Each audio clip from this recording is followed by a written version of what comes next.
एक दफ़ा का ज़िक्र है कि एक दूर की सल्तनत में सोफिया नाम की एक खूबसूरत शहज़ादी रहती थी।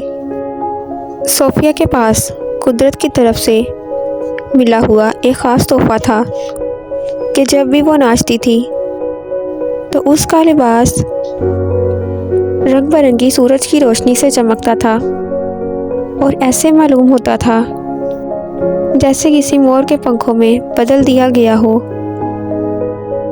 बादशाही के लोग शहज़ादी सोफिया के इस हैरत अंगेज़ रक़्स को बहुत पसंद करते थे। उस बादशाही के दौर में वहाँ एक जादूगरनी भी रहती थी जिसका नाम मोरगना था। वो बादशाही के करीबी जंगल में रहती थी। मोरगना को सोफिया की खूबसूरती और काबिलियत पर रश्क आता था, इसलिए वो इसके कुदरत के तोहफे को चुराने की साजिश में लगी रहती थी। एक दिन जब सोफिया महल के बागात में रक़्स कर रही थी, मोरगना जादू की मदद से धुएं के बादल में नमूदार हुई और शहज़ादी पर जादू कर दिया। अचानक शहज़ादी के रंग बिरंगे पंख फीके पड़ गए और वो रक़्स करने की सलाहियत खो बैठी। दिल शिकस्ता होकर शहज़ादी बाग में बैठ गई और अपनी खोई हुई सलाहियत को याद करते हुए नाउम्मीदी महसूस कर रही थी। लेकिन इसके वफ़ादार दोस्त एक अक्लमंद उल्लू और एक चंचल गिलहरी जब उन्हें इस बात का पता चला तो वो शहज़ादी के पास आए और शहज़ादी को यकीन दिलाया कि वो उसकी मदद ज़रूर करेंगे और इसका खोया हुआ कुदरत का तोहफ़ा वापस ज़रूर ला कर देंगे। वो दोनों एक जादुई फूल के बारे में जानते थे जो किसी भी बुराई वाले जादू की ताकत को ख़त्म कर सकता था।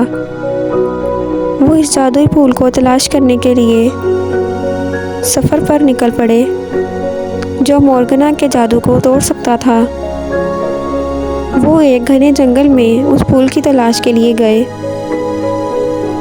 तो वहाँ उन्हें एक खड़ी चट्टान के ऊपर वो फूल मिल गया।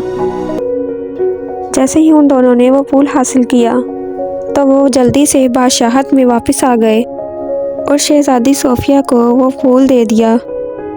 जैसे ही शहज़ादी सोफिया ने उस फूल को अपने हाथ में लिया, उसकी पंखुड़ियाँ चमकने लगीं और एक अजीब सी रोशनी फैल गई जिससे जादू टूट गया और शहज़ादी सोफिया ने अपने खोए हुए रंगों को दोबारा वापस पा लिया और वो एक बार फिर खुशी से नाचने लगी।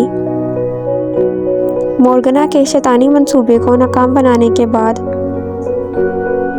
बादशाही में दोबारा अमन लौट आया और शहज़ादी सोफिया अपने दिलफरेब रक़्स के साथ खुशी फैलाती रही और शहज़ादी सोफिया अपने ख़ुसूसी तोहफ़े और सच्ची दोस्ती के लिए पहले से भी ज़्यादा अपने दोनों दोस्तों की शुक्रगुज़ार रही जिनकी मदद से इसे अपना जादुई तोहफ़ा हासिल हुआ और इसी तरह वो सब मिलकर खुशी से अपनी ज़िंदगी गुजारने लगे।